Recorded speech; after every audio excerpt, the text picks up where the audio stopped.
채권자의 고함이 거실을 찢고 정순의 손에서 약봉지가 떨어진다. 당신 도박을 했단 말이오? 정순의 목소리는 떨리고 눈빛은 얼어붙는다.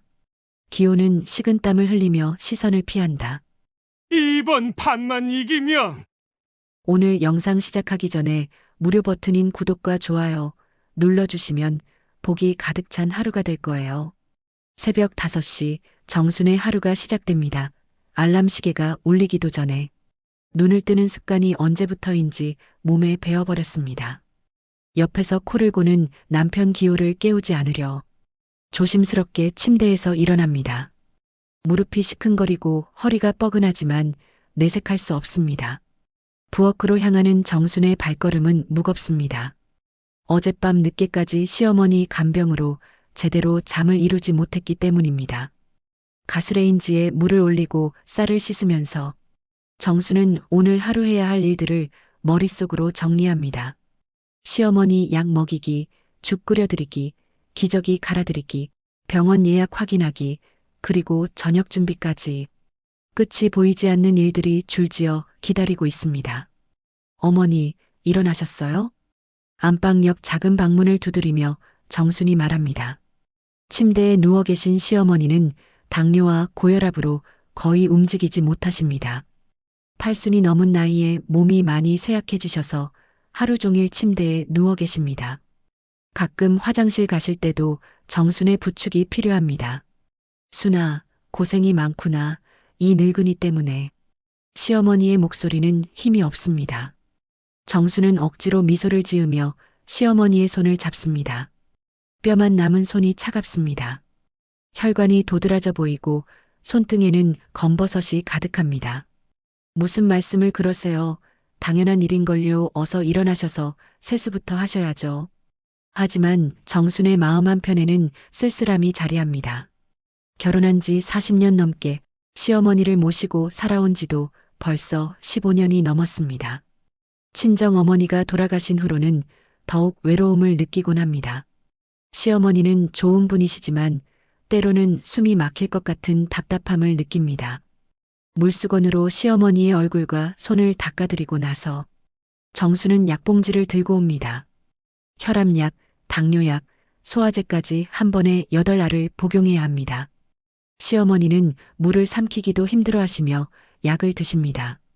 가끔 목에 걸리셔서 기침을 하실 때면 정순의 가슴이 철렁 내려앉습니다.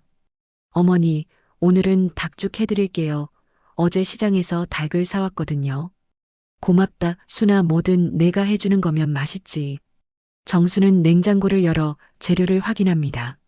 닭가슴살과 당근, 애호박, 그리고 쌀이 있습니다. 영양죽을 끓여드리기로 마음먹습니다. 찬물에 쌀을 불리고 닭가슴살을 삶기 시작합니다. 국물이 우러나도록 푹 끓여야 시어머니가 소화하기 쉽습니다. 부엌에서 죽을 끓이는 동안 정수는 창밖을 바라봅니다. 이웃집 아주머니들이 텃밭에서 채소를 키우며 이야기꽃을 피우는 모습이 보입니다. 상추를 따며 웃고 있는 모습이 부럽습니다. 언제부터인가 정수는 그런 여유를 누려본 기억이 없습니다. 친구들과 만나 수다를 떠는 것도 혼자서 드라마를 보며 쉬는 것도 사치가 되어버렸습니다. 내 인생은 언제쯤 내 거가 될까? 정순의 마음속 깊은 곳에서 한숨이 나옵니다. 20살에 시집와서 지금까지 줄곧 누군가를 위해서만 살아온 것 같습니다.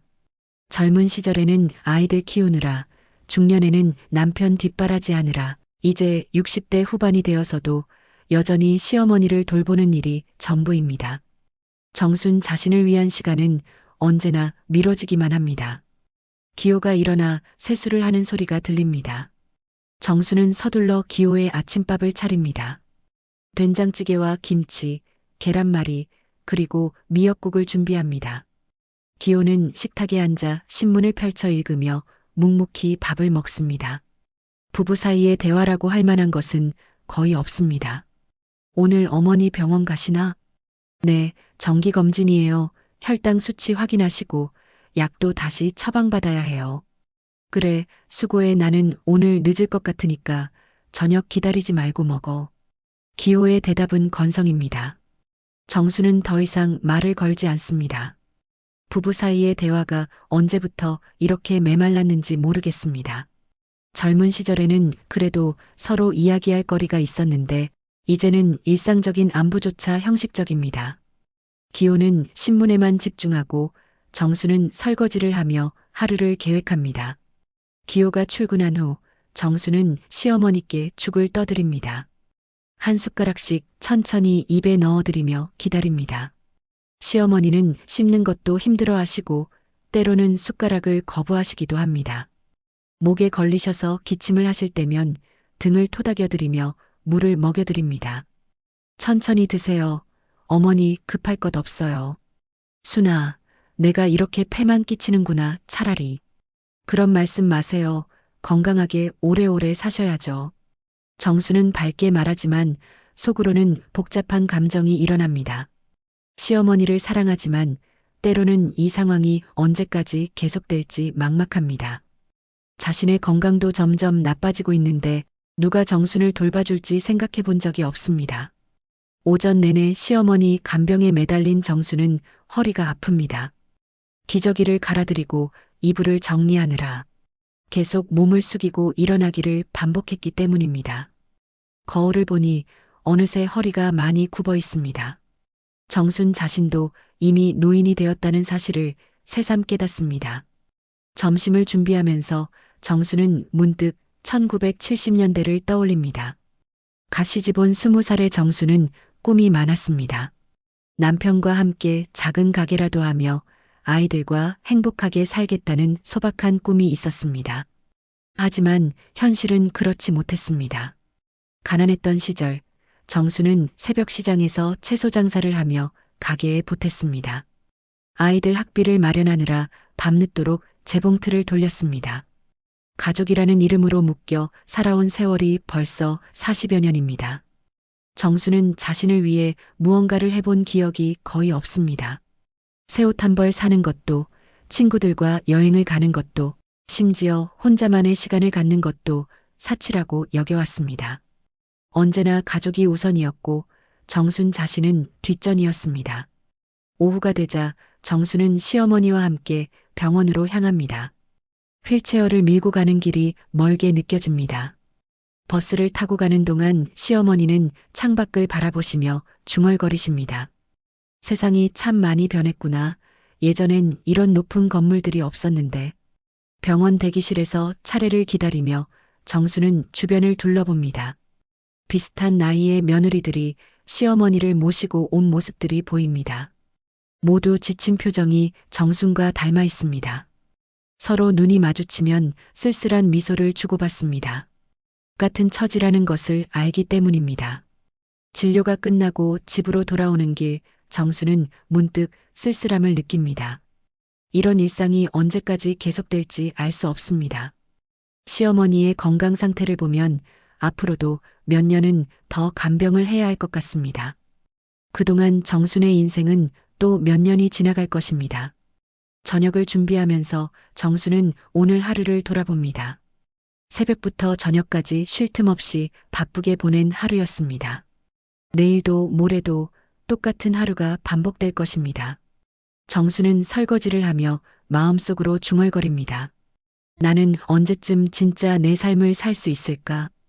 이렇게 하루하루 흘려보내다가 나도 늙어서 죽는 건 아닐까? 정순이 시어머니의 저녁 식사를 마저 정리하고 있을 때였습니다. 갑자기 현관문을 거칠게 두드리는 소리가 울려 퍼졌습니다. 저녁 8시가 넘은 시간, 평소라면 찾아올 사람이 없는 시간이었습니다. 정수는 설거지하던 손을 멈추고 현관 쪽을 바라봤습니다. 누구세요? 대답 대신 더욱 거센 노크 소리만 들렸습니다. 뭔가 심상치 않은 기운이 느껴져 불안한 마음으로 문을 조금 열어보니 낯선 중년 남자 둘이 서 있었습니다. 정장을 입고 있지만 험상궂은 인상이었습니다. 한 명은 키가 크고 말랐고 다른 한 명은 뚱뚱하고 눈빛이 차가웠습니다. 박기호 씨 댁 맞습니까? 네, 그런데 누구시길래 이런 늦은 시간에. 저희는 금융업체에서 나왔습니다. 박기호 씨가 진 빚을 갚으러 왔어요. 정수는 순간 귀를 의심했습니다. 빚이라니요? 기호가 무슨 빚을 졌다는 말입니까? 가계부를 꼼꼼히 관리하는 정순으로서는 전혀 예상치 못한 말이었습니다. 무슨 말씀이신지 저희가 무슨 빚이 있다고 하시는 건가요? 박기호 씨가 우리한테서 3천만 원을 빌려간 지 벌써 반년이 넘었어요. 원금은 고사하고 이자도 제대로 안 갚고 있고요. 3천만 원 그 금액에 정순의 다리가 휘청거렸습니다. 기호의 1년치 월급보다 많은 돈이었습니다. 정수는 현관문 틀을 붙잡고 간신히 몸을 지탱했습니다. 그럴 리가 없어요. 저희는 그런 큰 돈을 빌린 적이 없습니다. 아주머니, 여기 차용증서 있어요. 박기호 씨 도장도 찍혀 있고 주민번호랑 주소도 다 맞고요.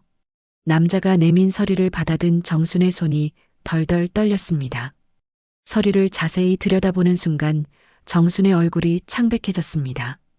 분명히 기호의 글씨체였고 평소 사용하던 도장이었습니다. 주민번호와 주소까지 모든 것이 정확했습니다. 믿을 수 없었지만 부인할 수 없는 명백한 증거였습니다. 이자가 계속 불어나고 있어요. 지금까지 밀린 이자만 해도 800만 원이 넘어요. 언제까지 기다릴 수는 없거든요. 정수는 온몸이 떨리기 시작했습니다. 도대체 기호가 왜 그런 큰 돈을 빌렸을까요? 집안에 특별히 돈이 필요한 일도 없었는데 말입니다. 시어머니 병원비도 보험으로 해결되고 생활비도 기호 월급으로 충분했는데 말입니다. 저희가 정말 모르는 일이에요. 남편이 돌아오면 직접 얘기해 보세요. 박기호 씨는 요즘 연락도 안 받아요. 전화도 안 받고 문자도 씹고 그래서 집으로 찾아온 거예요. 뚱뚱한 남자가 말하는 동안 마른 남자는 집안을 힐끔힐끔 들여다보고 있었습니다. 마치 집의 규모와 살림살이를 파악하려는 것 같아서 정수는 섬뜩한 기분이 들었습니다.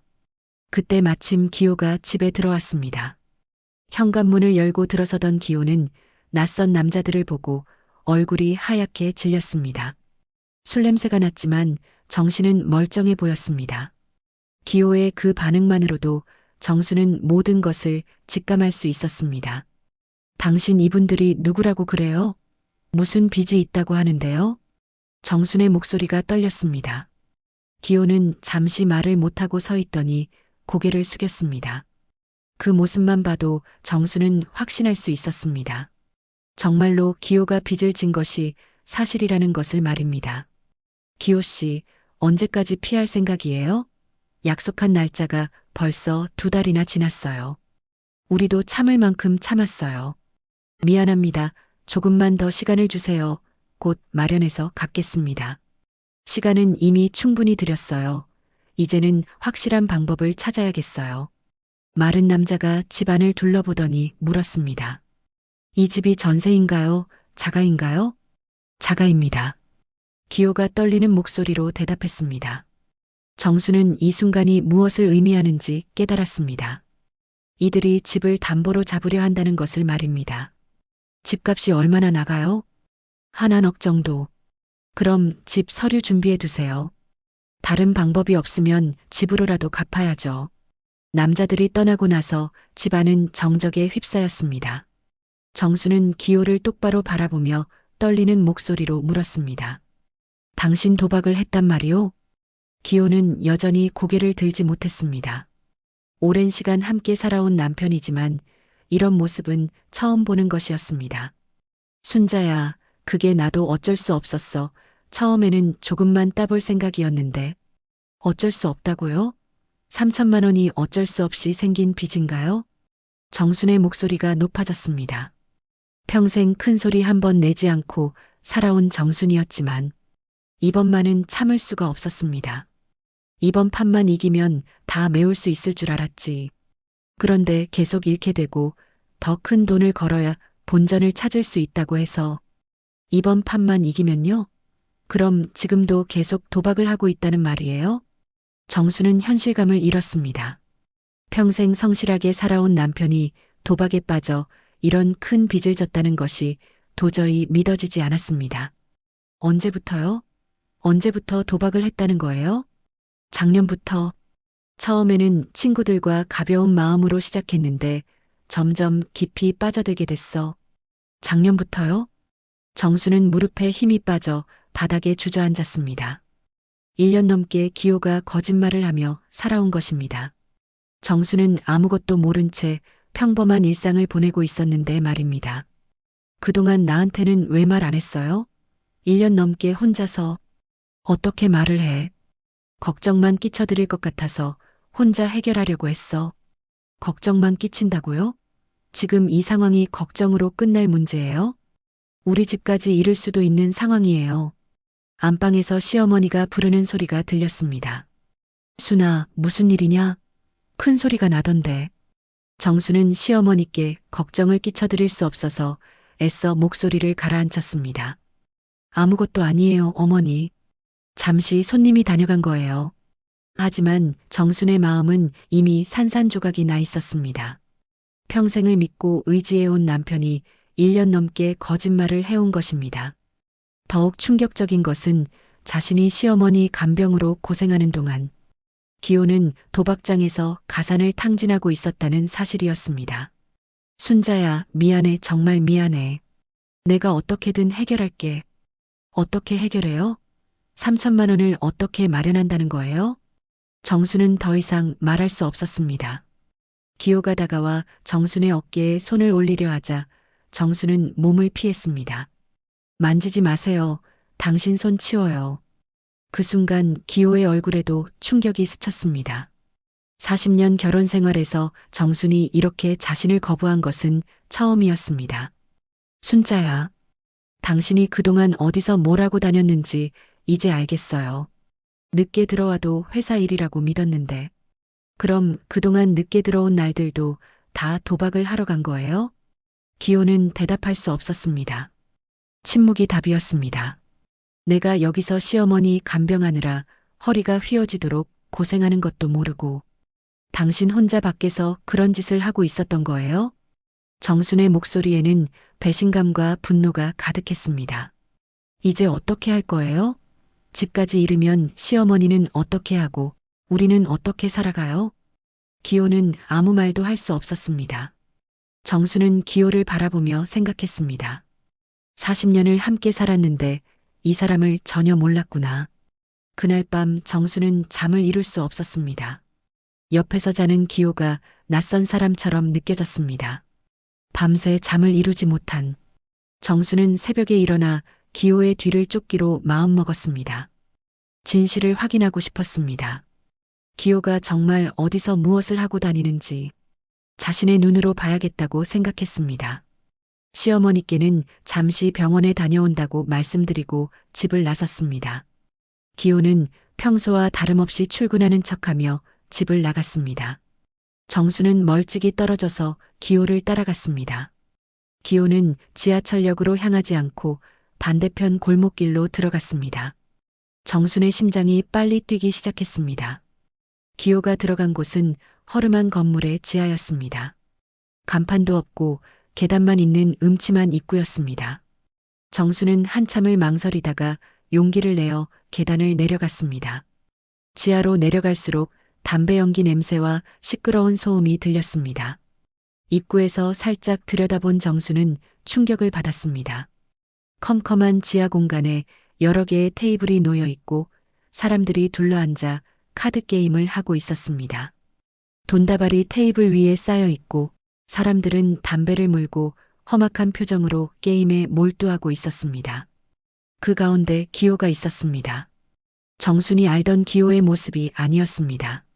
눈이 충혈되어 있고 옷은 구겨져 있었습니다. 손에는 카드를 쥐고 있었고 앞에는 10,000원짜리 지폐들이 놓여 있었습니다. 기호는 완전히 다른 사람이 되어 있었습니다. 야, 박기호. 또 졌네. 이번엔 얼마 걸 거야? 험상궂은 사내가 기호에게 소리쳤습니다. 기호는 주머니를 뒤져 돈을 꺼내며 대답했습니다. 이번엔 10만 원 걸겠습니다. 10만 원? 그것도 안 되겠는데. 최소 50만 원은 걸어야지. 50만 원은 너무. 그럼 집에가 여기가 놀이터야? 기호는 잠시 망설이더니 고개를 끄덕였습니다. 정수는 그 모습을 보며 온몸이 떨렸습니다. 이런 곳에서 기호가 돈을 잃고 있었던 것입니다. 이 양반 벌써 몇 천만 원 잃었는데 아직도 정신 못 차리네. 다른 사내가 비웃으며 말했습니다. 정수는 그 말에 더욱 충격을 받았습니다. 몇 천만 원이라니요. 3천만 원보다 더 많은 돈을 잃었다는 말입니까? 아줌마, 여기서 뭐 하세요? 갑자기 뒤에서 목소리가 들렸습니다. 정순이 돌아보니 덩치 큰 남자가 서 있었습니다. 정수는 깜짝 놀라 뒤로 물러섰습니다. 저는 혹시 박기호 마누라 아니에요? 사진에서 본 것 같은데. 남자의 말에 정수는 더욱 당황했습니다. 기호가 자신의 사진까지 보여줬다는 말입니까? 맞네요. 박기호가 자주 얘기했어요. 마누라가 집에서 시어머니 간병한다고. 정수는 모욕감을 느꼈습니다. 이런 곳 사람들이 자신에 대해 알고 있다는 것이 치욕스러웠습니다. 들어가 보시죠.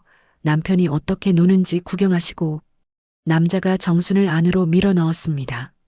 정순이 들어서자 실내가 조용해졌습니다. 모든 사람들이 정순을 바라봤습니다. 기호는 정순을 보고 얼굴이 새하얗게 변했습니다. 순자야, 왜 여기에?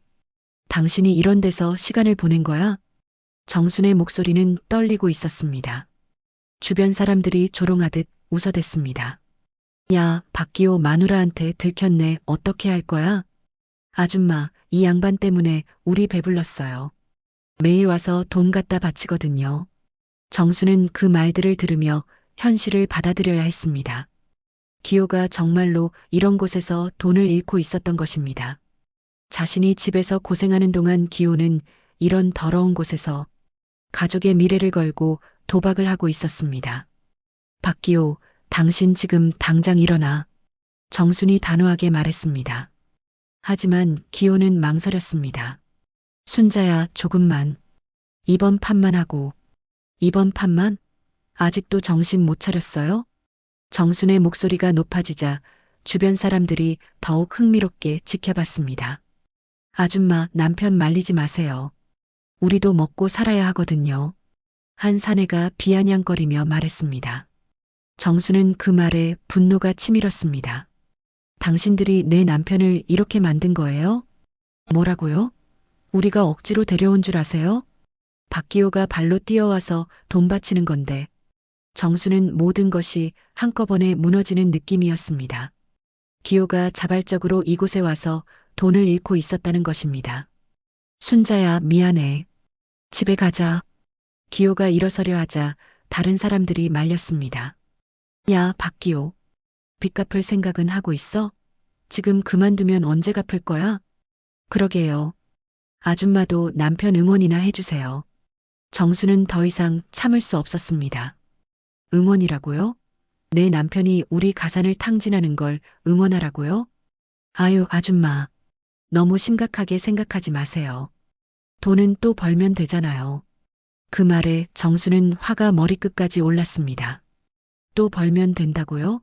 우리가 평생 모은 돈인데. 아줌마, 목소리 좀 낮춰요. 여긴 조용히 게임하는 곳이거든요. 정수는 이 모든 상황이 악몽 같았습니다. 자신의 남편이 이런 사람들과 어울리며 이런 더러운 곳에서 시간을 보내고 있었다니요. 기호야, 당장 일어나. 집에 가자. 순자야, 정말 미안해. 하지만 이번만이 몇 번째예요? 3천만 원도 모자라서 더 잃을 거예요? 정순의 절규에 기호는 고개를 숙였습니다. 주변 사람들은 여전히 재미있다는 듯 지켜보고 있었습니다. 아줌마, 박기호 말리지 말고 차라리 같이 하시죠. 운 좋으면 잃은 돈 다 찾을 수도 있어요. 정수는 그 말을 듣고 완전히 절망했습니다. 이 사람들에게는 양심이라는 것이 없었습니다. 남의 가정을 파탄으로 이끌면서도 태연했습니다. 기호야, 마지막으로 말해. 나와 함께 집에 갈 거야? 아니면 여기 남을 거야? 기호는 카드를 바라보며 망설였습니다. 그 망설임 자체가 정순에게는 큰 상처였습니다. 결국 기호는 정순보다 도박을 선택하려 하고 있었습니다. 순자야, 정말 이번만. 정순은 더 이상 기다릴 수 없었습니다. 혼자서 그 지하 공간을 빠져나왔습니다. 계단을 올라오며 정수는 눈물이 쏟아졌습니다. 40년 함께 살아온 남편이 완전히 다른 사람이 되어 있었습니다. 집으로 돌아오는 길에 정수는 생각했습니다. 이제 정말로 모든 것이 끝났구나. 남편을 잃었고, 돈도 잃었고, 집마저 잃을 위기에 처했습니다. 정순의 인생에서 가장 어두운 순간이었습니다. 집으로 돌아온 정수는 멍하니 거실에 앉아 있었습니다. 도박장에서 본 기호의 모습이 계속 머릿속에 맴돌았습니다. 그런 더러운 곳에서 자신의 남편이 돈을 잃고 있었다는 사실이 받아들여지지 않았습니다. 정수는 떨리는 손으로 휴대폰을 꺼내 친정 오빠에게 전화를 걸었습니다. 오빠, 저예요. 정순아. 웬일로 전화를 했니? 오빠의 목소리는 평소보다 차갑게 들렸습니다. 정수는 이상하다고 생각했지만 급한 마음에 바로 본론을 꺼냈습니다. 오빠, 기호가 큰 빚을 졌어요. 3천만 원이나 되는 돈을. 도박 때문에. 전화 너머로 오빠의 한숨소리가 들렸습니다. 정순아, 너 정말 아무것도 모르고 있었구나. 네. 뭘 모른다는 거예요? 너희 친정 땅 말이야. 그거 벌써 팔렸어. 정수는 순간 귀를 의심했습니다. 친정 땅이 팔렸다고요? 그럴 리가 없었습니다. 그 땅은 아버지가 평생 아껴두신 유산이었고 정순에게 물려주신 소중한 재산이었습니다. 오빠, 무슨 말씀이세요? 그 땅이 왜 팔려요? 내 남편이 서류 들고 와서 내 도장 받아갔다더라. 2달 전에 말이야. 정순의 머릿속이 하얘졌습니다. 기호가 자신 몰래 친정 땅을 팔았다는 말입니까? 그것도 자신의 도장을 위조해서 말입니다. 그럴 리 없어요. 제가 그런 서류에 도장을 찍은 적이 없어요. 정순아, 내가 직접 확인해 봤어. 부동산에서 서류 보여줬는데 내 도장이 분명히 찍혀 있더라. 정수는 온몸이 떨리기 시작했습니다. 기호가 자신의 도장을 위조했다는 것입니까? 아니면 자신이 잠든 사이에 몰래 도장을 가져다 사용한 것일까요? 오빠, 그 땅이 얼마에 팔렸어요? 4천만 원. 시세보다 싸게 금매로 나갔어. 4천만 원. 정수는 계산을 해봤습니다. 기호가 진 빚이 3천만 원이라고 했는데 친정 땅을 4천만 원에 팔았다면 빚을 갚고도 1천만 원이 남았을 텐데 왜 아직도 빚에 허덕이고 있는 것일까요? 오빠, 그럼 그 돈은 어디로 갔어요? 그건 내가 내 남편한테 물어봐야지. 나도 모르는 일이야. 오빠의 목소리에는 차가움이 묻어났습니다. 정수는 그제서야 오빠가 왜 차갑게 대하는지 알 수 있었습니다. 오빠, 저는 정말 몰랐어요. 기호가 제 몰래.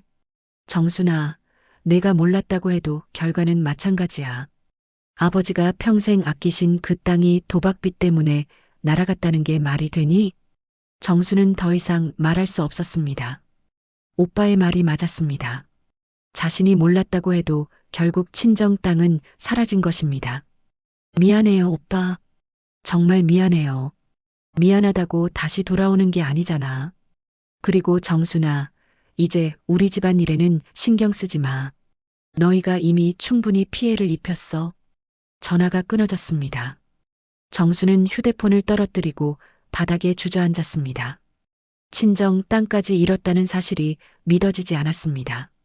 그 땅은 정순에게 마지막 희망이었습니다. 혹시 모를 위기 상황에 팔아서 쓸 수 있는 유일한 재산이었는데 그것마저 기호의 손에 넘어간 것입니다. 정수는 기호가 언제 자신의 도장을 가져갔는지 생각해 봤습니다. 평소에 도장은 서랍 깊숙이 보관하고 있었는데 기호가 몰래 가져다 사용했을 가능성이 높았습니다. 아니면 자신이 잠든 사이에 엄지손가락으로 도장을 찍었을 수도 있었습니다. 더욱 충격적인 것은 친정 땅을 판 돈이 4천만 원인데 빚은 3천만 원이라는 점이었습니다. 그럼 1천만 원은 어디로 갔을까요? 설마 그 돈마저 도박으로 날렸다는 말입니까? 저녁 때 기호가 집에 돌아왔습니다. 정수는 기호를 맞으며 차가운 목소리로 물었습니다. 친정 땅 얘기 들었어요. 기호의 얼굴이 하얗게 변했습니다. 정순이 알아낸 것을 깨달은 것입니다. 순자야, 그건 언제 내 도장을 가져간 거예요? 기호는 대답하지 못했습니다. 정수는 기호의 침묵이 답이라는 것을 알았습니다. 4천만 원에 팔았다며요? 빚이 3천만 원이면 1천만 원이 남았을 텐데 그 돈은 어디 갔어요? 순자야, 그게 또 도박으로 날렸죠? 기호는 고개를 숙였습니다. 정순의 예상이 맞았습니다. 친정 땅을 판 돈마저 도박으로 모두 잃어버린 것입니다. 당신은 정말 구제불능이에요. 내 친정 땅까지 건드릴 권리가 어디 있어요? 순자야, 미안해. 정말 급해서. 빚쟁이들이 집까지 찾아와서. 급해서요? 그럼 나한테 상의라도 해야죠. 내 몰래 도장을 가져가서 팔 권리가 어디 있어요? 정순의 목소리는 분노로 떨리고 있었습니다. 기호가 자신을 완전히 무시하고 있다는 것을 깨달았습니다. 그리고 그 돈을 또 도박으로 날렸다는 거죠? 빚을 갚기는커녕 더 키운 거 아니에요? 기호는 변명할 말을 찾지 못했습니다. 정수는 기호가 얼마나 깊이 도박에 빠져 있는지 알 수 있었습니다. 이제 친정 오빠도 우리와 연락을 끊으려고 해요. 아버지가 평생 아끼신 땅을 도박빚 때문에 날려버렸다고. 순자야, 내가 다시 찾아올게. 반드시. 어떻게 찾아와요? 도박으로 잃은 돈을 또 도박으로 찾겠다는 거예요? 정수는 기호의 말이 허황된 꿈이라는 것을 알았습니다. 도박으로 잃은 돈을 도박으로 찾는다는 것은 불가능한 일이었습니다. 순자야, 정말 미안해. 나도 이렇게 될 줄 몰랐어. 몰랐다고요? 도박을 시작할 때부터 이런 결과는 예상할 수 있었을 거 아니에요. 정수는 더 이상 기호와 대화하고 싶지 않았습니다. 친정 땅까지 잃었다는 사실이 너무 충격적이었습니다. 안방에서 시어머니가 부르는 소리가 들렸습니다. 순아, 무슨 일이니? 목소리가 들리는데. 정수는 시어머니께 사실을 말할 수 없었습니다. 충격을 받으실 것이 뻔했기 때문입니다. 아무것도 아니에요, 어머니. 하지만 정순의 마음은 완전히 무너져 있었습니다. 이제 정말로 마지막 희망마저 사라진 것입니다. 집도 위험하고 친정 땅도 없고 남편은 믿을 수 없고 친정과의 관계도 끊어진 상황이었습니다. 그날 밤 정수는 혼자 앉아 생각했습니다. 이제 어떻게 살아가야 할까요? 기호는 변할 기미가 보이지 않고 빚은 계속 늘어날 것이고 결국 집마저 잃게 될 것입니다. 정수는 처음으로 이혼을 생각해 봤습니다. 이제 정말로 한계야. 더 이상은 견딜 수 없어. 정순의 마음 깊은 곳에서 분노와 절망이 끓어오르고 있었습니다. 40년 결혼 생활에서 처음으로 기호를 완전히 포기하고 싶다는 생각이 들었습니다. 며칠이 지났지만 정순의 마음은 전혀 진정되지 않았습니다. 친정 땅을 잃었다는 충격과 기호에 대한 배신감이 계속 마음을 짓눌렀습니다. 정수는 더 이상 참을 수 없다고 생각했습니다. 모든 진실을 명확히 밝혀내야겠다고 마음먹었습니다. 기호가 얼마나 많은 거짓말을 했는지 확인하고 싶었습니다. 그날 저녁 기호가 집에 돌아왔을 때 정수는 거실 소파에 앉아 기다리고 있었습니다. 손에는 가계부와 통장들을 들고 있었습니다. 하루 종일 집안의 모든 재정 상황을 점검한 결과였습니다. 정순의 얼굴에는 단호한 결의가 서려 있었습니다. 앉으세요. 정순의 목소리는 차갑고 단호했습니다. 기호는 정순의 분위기가 심상치 않다는 것을 느꼈습니다. 평소에 온화하던 정순의 모습과는 완전히 달랐습니다. 순자야, 무슨 일이야? 이제 모든 걸 정확히 얘기해보죠.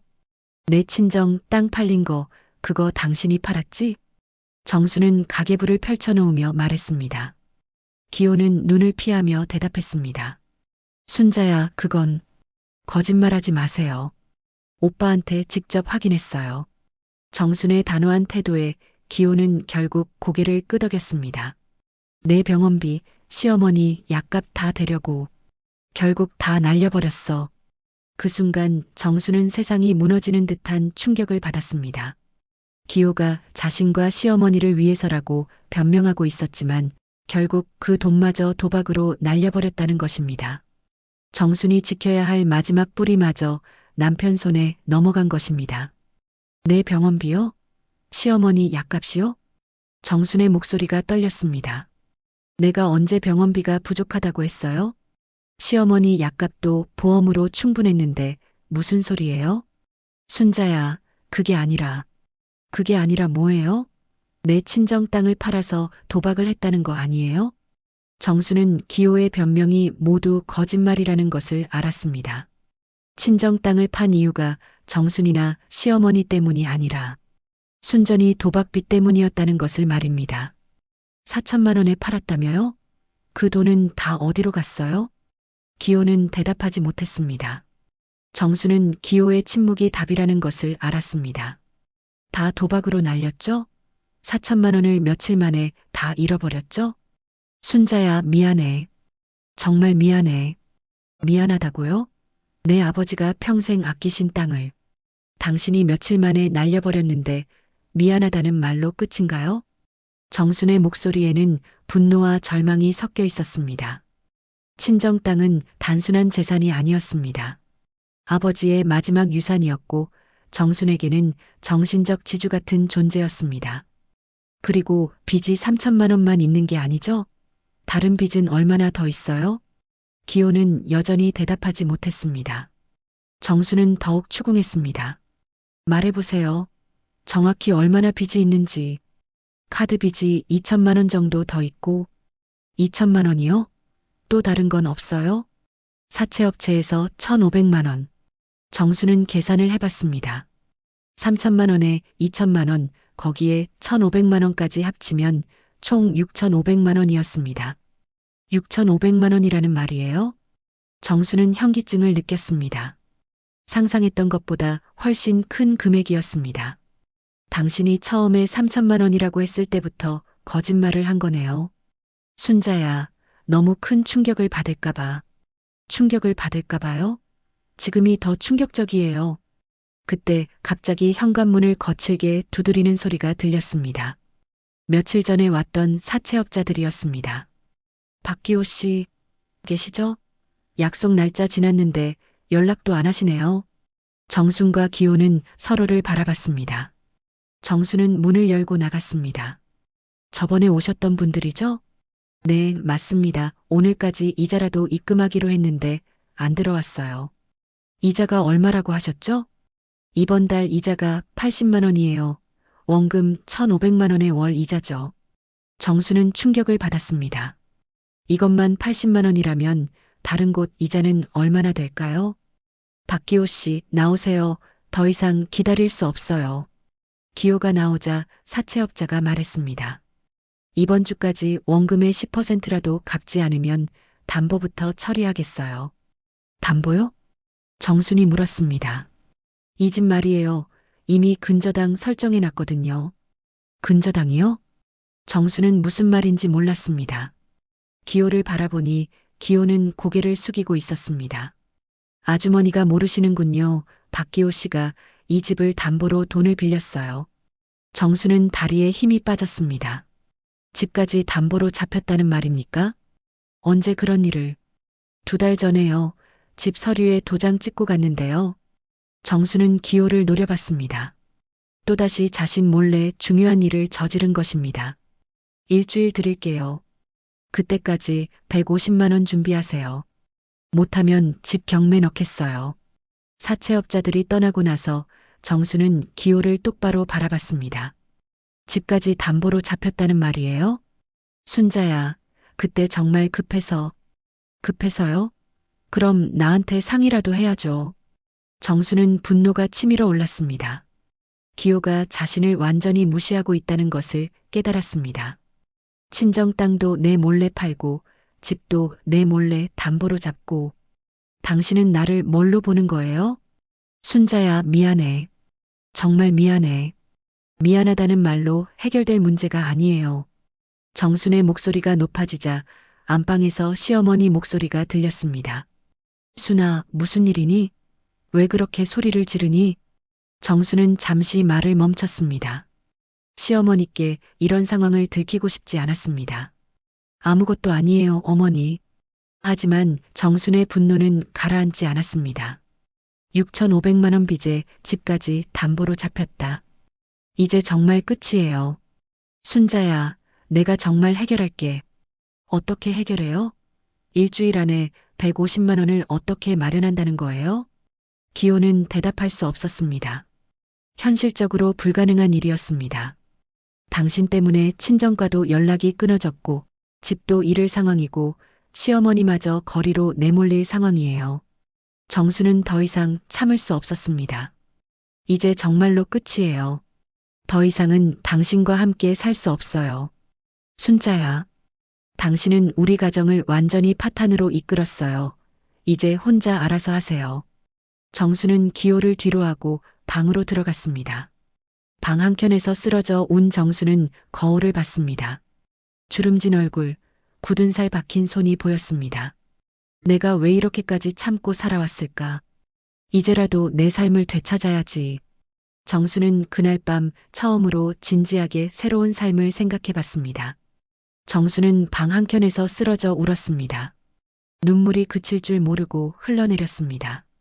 40년 결혼 생활에서 이렇게 절망스러운 순간은 처음이었습니다. 모든 것이 무너져 내리는 기분이었습니다. 친정 땅도 집도 남편에 대한 신뢰도 모두 사라져버렸습니다. 정수는 베개에 얼굴을 묻고 억울함과 분노를 토해냈습니다. 한참을 울고 난 후 정수는 화장대 거울을 봤습니다. 주름진 얼굴과 굳은 살 박힌 손이 보였습니다. 언제부터 이렇게 늙었을까요? 20살에 시집와서 지금까지 줄곧 누군가를 위해서만 살아온 것 같았습니다. 아이들을 키우고 시어머니를 모시고 남편을 뒷바라지하느라 정순 자신을 위한 시간은 언제나 뒷전이었습니다. 거울 속의 자신이 낯설게 느껴졌습니다. 내가 왜 이렇게까지 참고 살아왔을까? 이제라도 내 삶을 되찾아야지. 정수는 마음속 깊은 곳에서 용기가 솟아나는 것을 느꼈습니다. 더 이상 기호의 거짓말과 배신을 참고 살 수는 없었습니다. 이제는 자신을 위해 살아야 할 때였습니다. 68살이지만 아직 늦지 않았다고 생각했습니다. 다음 날 아침 정수는 일찍 일어나 오랜 지인에게 전화를 걸었습니다. 같은 동네에서 오래 살아온 김 여사였습니다.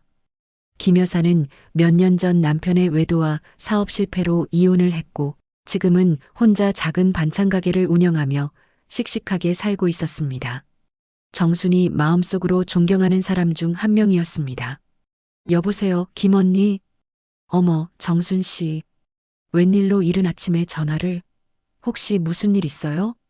언니, 시간 있으면 잠깐 만날 수 있을까요? 상의할 일이 있어서요. 김 여사는 정순의 목소리에서 심상치 않은 기운을 느꼈습니다. 그래요. 가게 문 열기 전에 잠깐 만날까요? 근처 카페에서요. 정수는 시어머니께 잠시 나간다고 말씀드리고 집을 나섰습니다. 김 여사의 가게 앞에서 만난 두 사람은 근처 조용한 카페로 향했습니다. 정순의 얼굴을 본 김 여사는 깜짝 놀랐습니다. 어머, 정순 씨. 무슨 일이에요? 얼굴이 많이 상해 보이는데. 밤새 오셨어요? 김 여사가 걱정스러운 표정으로 물었습니다. 정수는 그동안 있었던 일들을 자세히 털어놓았습니다. 기호의 도박, 3천만 원 빚이 실제로는 6,500만 원이었던 것, 친정 땅 매각, 집 담보 설정까지 모든 것을 숨김없이 이야기했습니다. 말을 하는 동안 정순의 눈에서 다시 눈물이 흘렀습니다. 세상에 그런 일이 있었다니 정말 힘들었겠어요. 어떻게 혼자서 그 모든 걸 견뎠어요? 김 여사는 정순의 손을 잡으며 진심으로 위로했습니다. 언니, 저는 이제 어떻게 해야 할까요? 계속 이렇게 살 수는 없을 것 같아요. 하지만 시어머니도 계시고 갈 곳도 없고. 정순 씨, 제 경험으로는 그런 사람은 절대 안 변해요. 저도 남편이 변할 거라고 믿고 몇 년을 참았는데 결국 더 큰 상처만 받았거든요. 도박이나 외도 같은 건 중독이에요. 김 여사의 말에 정수는 고개를 끄덕였습니다. 법적으로 대응해 보는 게 어때요? 요즘은 이런 경우 보호받을 수 있는 제도들이 많아요. 무료 법률 상담도 받을 수 있고요. 법적으로요? 그런 게 가능한가요? 물론이죠. 우선 재산 분할부터 보호받아야 해요. 집이 담보로 잡혀 있다고 해도 정순 씨 지분은 분명히 있을 거예요. 부부 공동 재산이니까요. 김 여사는 자신이 이혼할 때 도움을 받았던 변호사를 소개해 주겠다고 했습니다. 일단 전문가와 상담을 받아보세요. 혼자 끙끙 앓으면 안 돼요. 길은 있어요. 정수는 김 여사의 조언에 용기를 얻었습니다. 이제는 정말로 행동에 나서야 할 때라고 생각했습니다. 집으로 돌아온 정수는 인터넷으로 법률 상담소를 찾아봤습니다. 다행히 여성을 위한 무료 법률 상담 서비스가 있었습니다. 정수는 바로 전화를 걸어 예약을 잡았습니다. 전화를 받은 직원은 친절하게 필요한 서류들을 알려줬습니다. 며칠 후 정수는 법률 상담소를 찾았습니다. 상담을 담당한 변호사는 친근한 인상의 중년 여성이었습니다. 정수는 안심이 되었습니다. 정순 씨, 일단 상황을 정리해 볼게요. 남편분이 임의로 처분한 재산들은 대부분 회복이 어려워요. 하지만 집의 경우는 다릅니다. 변호사의 설명에 정수는 귀를 기울였습니다. 집이 부부 공동 재산이라면 남편 혼자서는 처분할 수 없어요. 근저당 설정도 마찬가지고요. 배우자의 동의 없이 한 일이라면 무효 주장이 가능해요. 그럼 집을 지킬 수 있다는 말인가요? 가능성이 높아요. 우선 재산분할 청구를 하고 가처분 신청을 통해 집 처분을 금지시킬 수 있어요. 그리고 도박으로 인한 재산 탕진은 명백한 이혼 사유가 됩니다. 정수는 희망을 느꼈습니다. 모든 것을 잃는 것은 아니라는 생각이 들었습니다. 남편분의 도박으로 인한 재산 손실은 유책 배우자 사유가 돼요. 이 경우 재산 분할에서도 유리한 위치에 설 수 있어요.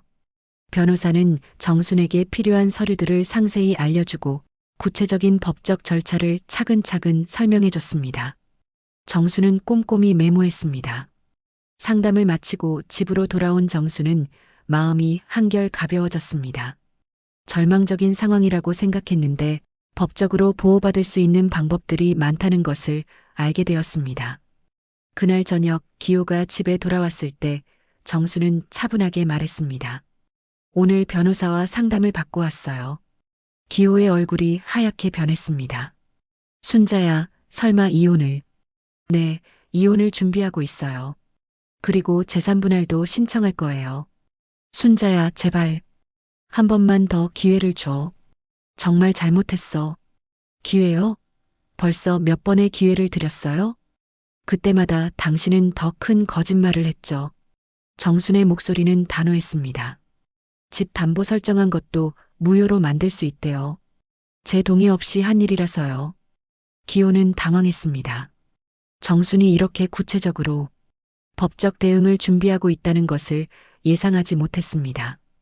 순자야, 우리가 40년을 함께 살았는데 이럴 수 있어? 그 40년이 아까워서 더 이상 낭비할 수는 없어요. 남은 인생이라도 제대로 살고 싶어요. 정수는 이미 마음을 굳혔습니다. 내일부터 서류 준비할 거예요. 더 이상 당신의 도박에 휘둘리지 않겠어요. 그 말에 기호는 더욱 당황했습니다. 평생 온순했던 정순의 이런 모습은 처음 보는 것이었습니다.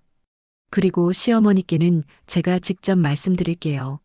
숨길 일이 아니에요. 순자야, 어머니께는 제발. 시어머니도 알 권리가 있어요. 본인의 앞날이 걸린 문제인데요. 정수는 더 이상 기호의 거짓말과 변명을 들어줄 생각이 없었습니다.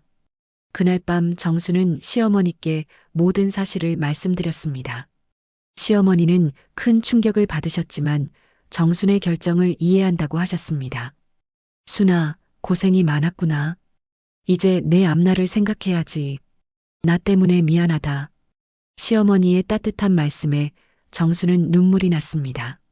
하지만 이번에는 절망의 눈물이 아니라 새로운 시작에 대한 다짐의 눈물이었습니다. 뒤늦게라도 내 삶을 찾았으니 이제 후회는 없을 거야. 정순의 마음에는 새로운 각성과 함께 강한 의지가 자리 잡았습니다. 정수는 변호사와의 상담 후 며칠 동안 이혼 서류를 준비했습니다. 필요한 서류들을 하나씩 챙기면서 마음을 다잡았습니다. 주민등록 등본부터 시작해서 재산 목록, 기호의 도박 관련 증거들까지 꼼꼼히 정리했습니다. 이제 정말로 기호와 결별할 때가 온 것입니다. 두려웠지만 더 이상 미룰 수 없었습니다. 40년 결혼 생활을 정리하는 일이 이렇게 힘들 줄은 몰랐습니다. 드디어 법원에 이혼 조정 신청서를 제출하는 날이 왔습니다. 정수는 평소보다 단정하게 검은색 정장을 차려입고 법원으로 향했습니다. 법원 건물을 보니 가슴이 두근거렸지만 발걸음은 단호했습니다. 이런 곳에 와본 것은 처음이었지만 주눅 들지 않으려고 애썼습니다. 접수 창구에서 서류를 제출하며 정수는 생각했습니다. 40년 결혼 생활이 이렇게 차가운 서류 한 장으로 정리되는구나. 하지만 후회는 없었습니다. 오히려 홀가분한 기분이 들었습니다. 이제야 진짜 내 삶을 시작할 수 있다는 생각이 들었습니다. 며칠 후 기호에게 법원에서 조정 출석 통지서가 도착했습니다. 기호는 통지서를 들고 정순에게 달려왔습니다. 얼굴이 하얗게 질린 채로 말이었습니다. 순자야, 이게 뭐야? 정말로 이혼하겠다는 거야? 농담이지? 네, 이미 결심했어요. 더 이상 되돌릴 수 없어요. 제발 한 번만 더 생각해봐. 우리가 헤어지면 안 돼. 나는 당신 없이는 살 수 없어. 기호의 목소리에는 절박함이 묻어났습니다. 하지만 정순의 마음은 이미 굳어 있었습니다. 기호의 눈물도 애원도 더 이상 정순을 움직일 수 없었습니다. 당신은 이미 우리 결혼 생활을 파괴했어요. 이제 끝내는 것만 남았어요. 조정 날짜가 다가왔습니다. 법원 앞에서 마주선 부부의 모습은 처량했습니다. 기호는 무너진 얼굴로 정순을 바라봤습니다. 정순은 차가운 표정으로 기호를 외면했습니다. 이미 남남이나 다름없었습니다. 순자야, 마지막으로 부탁할게. 이번만은 용서해줘. 내가 정말 잘못했어. 당신은 나를 속이고 우리 삶을 다 짓밟았어요. 이제는 나를 위해 살겠어요. 정순의 목소리는 차갑고 단호했습니다. 기호는 더 이상 변명할 말을 찾을 수 없었습니다. 40년 동안 함께 살아온 아내가 이렇게 차갑게 변할 줄은 몰랐습니다. 조정실에 들어가니 중년의 남성 조정위원이 기다리고 있었습니다. 조정위원은 두 사람의 분위기를 한눈에 파악했습니다. 부부간의 문제는 가능한 한원만하게 해결하는 것이 좋습니다. 먼저 이혼 사유부터 들어보겠습니다. 정수는 차근차근 기호의 도박 중독과 재산 탕진, 거짓말과 배신에 대해 설명했습니다.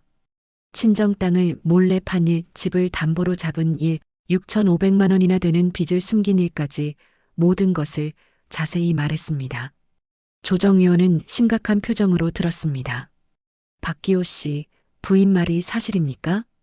기호는 고개를 숙인 채 힘없이 대답했습니다. 네, 맞습니다. 제가 잘못했습니다. 변명할 여지가 없어요. 그럼 재산 상황은 어떻습니까? 구체적으로 알려주세요. 정순이 준비해온 자료를 제출했습니다. 집 담보 설정 서류, 빚 증명서, 친정 땅 매매 계약서, 도박장 출입 증거까지 모든 증거가 담겨 있었습니다. 변호사가 도움을 준 덕분에 완벽하게 준비되어 있었습니다. 조정위원은 서류를 한 장씩 꼼꼼히 검토하며 말했습니다. 상당히 심각한 상황이네요. 부부 공동 재산이 대부분 탕진되었고 집마저 담보로 잡혀 있군요. 이 정도면 명백한 이혼 사유가 됩니다. 집 담보 설정은 제 동의 없이 이루어진 일입니다. 제 도장을 몰래 사용했어요. 정순이 단호하게 말했습니다. 그렇다면 그 부분은 별도로 다툴 수 있습니다. 근저당 설정, 무효 소송도 가능하고요. 우선 재산 분할부터 정리해 보겠습니다. 조정위원은 현재 남은 재산과 빚을 계산했습니다. 집 시세 1억 원에서 담보대출 3천만 원을 제외하면 7천만 원이 남았습니다. 하지만 다른 빚들을 고려하면 실질적으로 남는 재산은 많지 않았습니다. 박기호 씨, 부인께 재산상 피해를 끼친 것에 대해 어떻게 생각하십니까? 정말 죄송합니다. 어떻게든 보상하고 싶습니다. 제가 할 수 있는 모든 것을 다 하겠어요. 기호가 떨리는 목소리로 말했습니다. 처음으로 진심 어린 반성을 하는 것 같았습니다. 구체적으로 어떤 보상을 할 수 있습니까? 집은 순자에게 모두 넘기겠습니다. 제 지분까지 모두요. 정수는 깜짝 놀랐습니다. 기호가 집을 완전히 포기하겠다고 한 것입니다. 예상하지 못한 일이었습니다. 그럼 빚은 어떻게 하실 겁니까? 6,500만 원이 넘는 큰 금액인데요. 제가 모두 책임지겠습니다. 혼자서라도 갚겠어요. 기호의 말에 조정위원도 놀란 표정을 지었습니다. 박기호 씨, 신중하게 결정하세요. 거의 1억 원에 가까운 재산을 포기하는 것입니다. 괜찮습니다. 제가 저지른 일이니까요. 순자가 평생 고생한 걸 생각하면 당연한 일이에요. 정수는 기호를 바라봤습니다. 처음으로 기호가 자신의 잘못을 진정으로 인정하는 것 같았습니다. 하지만 이미 너무 늦었습니다. 정순 씨는 어떻게 생각하십니까? 저는 감사합니다 하지만 이혼 의사는 변하지 않습니다. 정순의 말에 기호는 고개를 떨궜습니다. 마지막 희망마저 사라진 것을 깨달았습니다. 그럼 위자료는 어떻게 하실 겁니까? 법적으로는 청구할 수 있습니다. 조정위원이 물었습니다. 위자료는 따로 요구하지 않겠습니다. 집만 넘겨받으면 충분해요. 정순의 말에 기호는 눈물을 흘렸습니다. 정순의 마지막 배려였습니다. 순자야, 정말 미안해. 내가 당신 인생을 망쳤어. 용서해달라는 말도 할 자격이 없어. 이제 와서 미안하다고 해도 이미 늦었어요. 정수는 말을 잇지 못했습니다. 기호의 진심 어린 사과를 보니 마음 한편이 아팠습니다. 하지만 돌이킬 수는 없었습니다. 박기호 씨, 혹시 도박 치료를 받으실 의향은 없습니까? 전문적인 도움이 필요해 보입니다.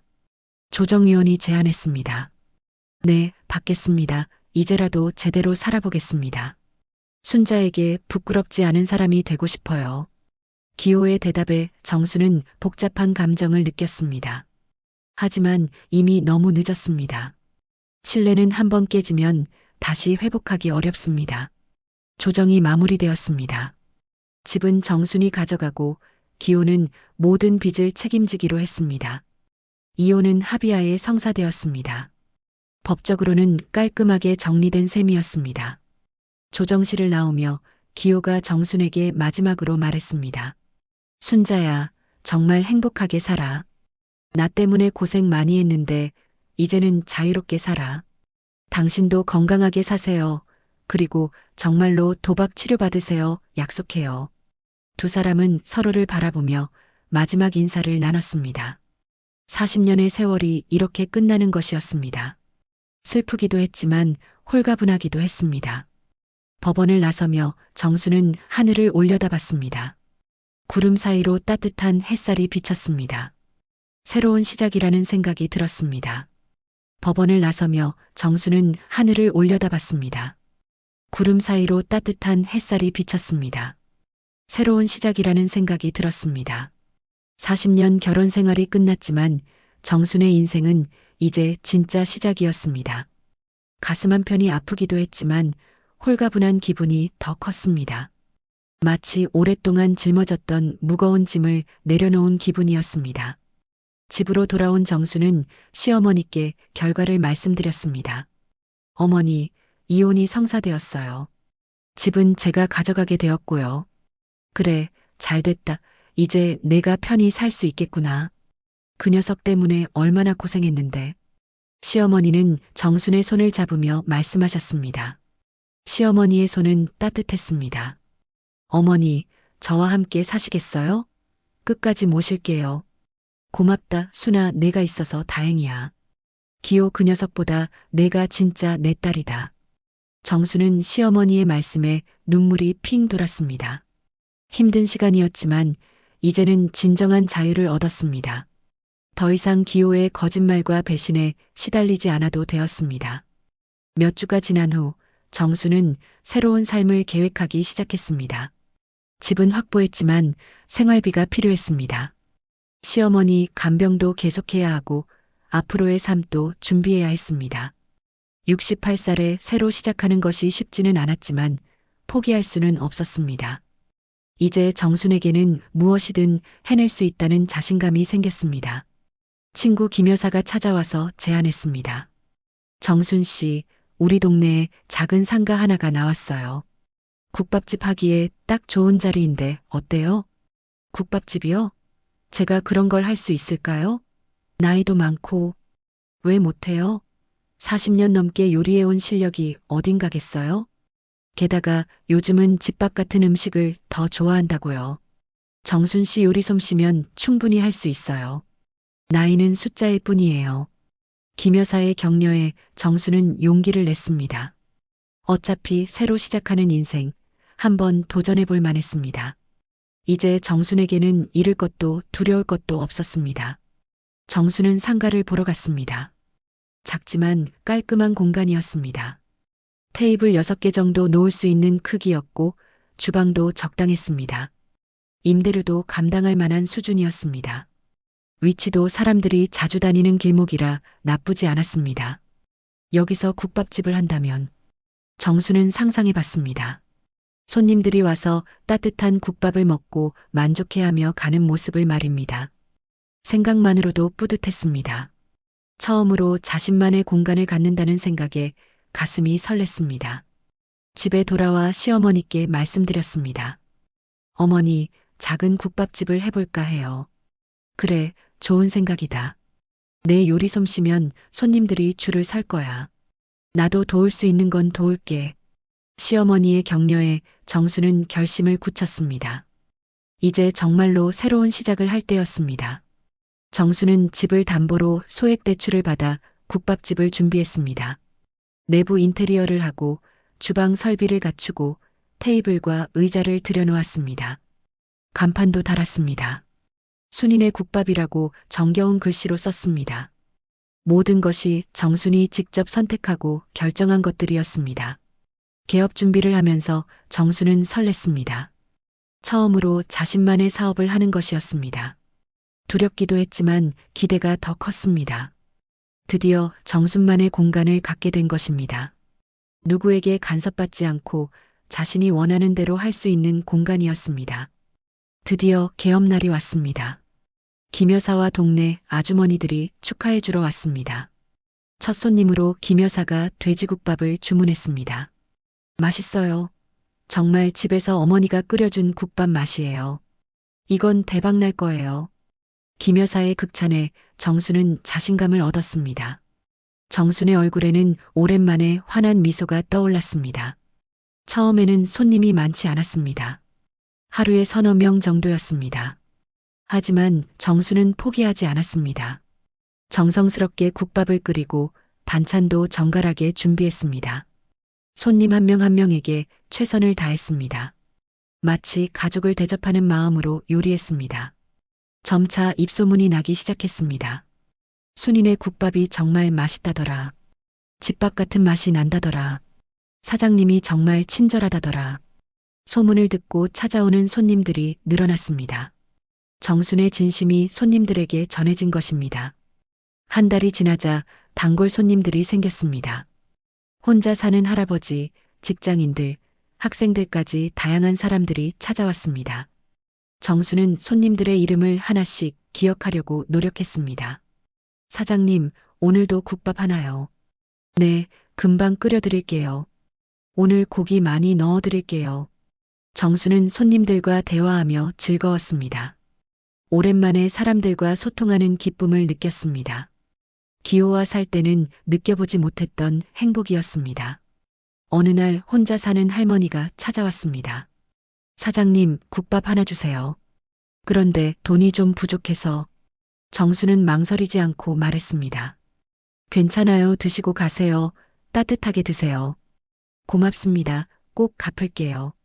그런 일들이 가끔 있었지만 정수는 개의치 않았습니다. 어려운 처지의 사람들을 도울 수 있다는 것이 보람됐습니다. 자신도 힘든 시간을 겪어봤기 때문에 남의 고통을 이해할 수 있었습니다. 반년이 지나자 국밥집은 안정적으로 운영되기 시작했습니다. 매출도 꾸준히 늘어났고 생활비도 충분히 감당할 수 있었습니다. 정수는 자신감을 얻었습니다. 혼자서도 충분히 살아갈 수 있다는 확신이 들었습니다. 어느 날 기호가 찾아왔습니다. 많이 야윈 모습이었지만 예전보다 깔끔해 보였습니다. 순자야, 잘 지내고 있구나. 정말 대단해. 네, 덕분에 잘 지내고 있어요. 기호는 국밥집을 둘러보며 말했습니다. 정말 대단해. 혼자서 이 모든 걸 해내다니. 나는 못할 일이야. 당신은 어떻게 지내세요? 나는 도박 치료받고 있어. 그리고 공장에서 일하면서 빚을 갚고 있어. 기호의 모습이 예전과 달라 보였습니다. 진정으로 반성하고 있는 것 같았습니다. 빚은 어떻게 되었어요? 조금씩 갚고 있어. 시간이 걸리겠지만 끝까지 책임질 거야. 너한테 피해 더 이상 주지 않을게. 정수는 기호가 변했다는 것을 느꼈습니다. 하지만 이미 너무 늦었습니다. 깨진 그릇은 다시 맞춰도 금이 가는 법이었습니다. 잘 지내세요. 건강하게. 너도 건강해. 그리고 정말 미안했어. 기호가 떠나고 나서 정수는 생각했습니다. 용서는 했지만 다시 돌아갈 수는 없었습니다. 이제 정순에게는 새로운 삶이 있었습니다. 국밥집을 시작한 지 1년이 되었습니다. 이제는 동네에서 유명한 맛집이 되었습니다. 정수는 같은 아픔을 겪은 이웃들과 자주 만났습니다. 서로의 상처를 보듬어주며 위로했습니다. 힘든 시간을 겪어본 사람들끼리만 나눌 수 있는 특별한 유대감이 있었습니다. 사장님 덕분에 힘을 얻어요. 우리 서로 도우며 살아요. 정수는 작은 국밥집을 통해 새로운 가족을 만들었습니다. 혈연이 아닌 진정한 인연으로 맺어진 사람들이었습니다. 어느 저녁 하루 일을 마치고 집으로 돌아온 정수는 시어머니와 함께 차를 마셨습니다. 순아, 요즘 정말 행복해 보인다. 네, 어머니 뒤늦게라도 내 삶을 찾았으니 이제 후회는 없어요. 정수는 창밖을 바라봤습니다. 저녁 노을이 아름다웠습니다. 새로운 내일이 기다리고 있었습니다. 오늘의 이야기는 마음에 와닿으셨나요? 구독과 알람 설정은 무료이며 여러분의 따뜻한 댓글은 큰 힘이 됩니다. 늘 함께 해주셔서 진심으로 감사드리며 지금까지 사이연결기였습니다.